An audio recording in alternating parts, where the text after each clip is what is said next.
And on today's Riderflex podcast, how sales and marketing job candidates can get rejected quickly, or at least how I reject them super fast. I wanted to share a couple of tips with you.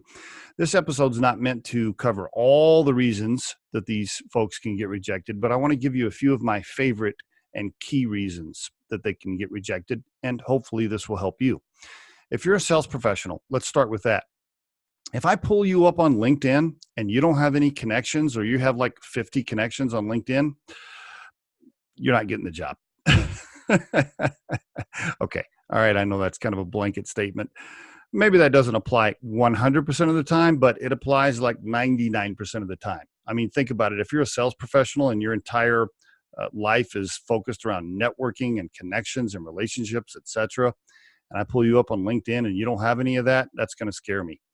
I'll immediately look like, are you connected to a bunch of people in your industry, et cetera, et cetera? I'm looking for that. So just keep that in mind. If you're in sales and you're not active on LinkedIn, that's always a major caution flag for me. Again, I know that doesn't always apply for certain industries and certain positions, but most of the time it does. Huge red flag if I pull you up and you have limited connections. Marketing folks, marketing professionals. Here's a fast way you can get rejected. If your own personal branding is messy or not updated, that scares me. I mean, if you can't even take the time to make sure your own personal brand is clean and up to date and active, that's going to scare me. That's a major red flag. I always look for marketing professionals. I look you up on LinkedIn. I check your Instagram, your Facebook, your Twitter, if I can find them. And if they're public, I'll look at those.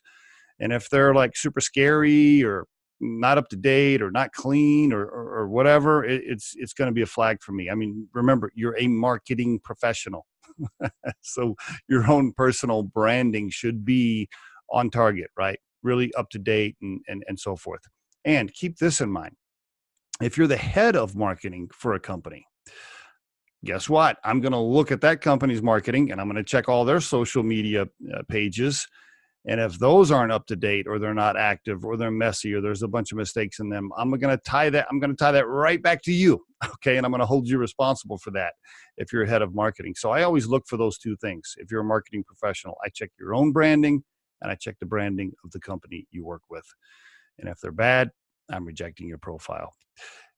And there is your Riderflex tip of the day.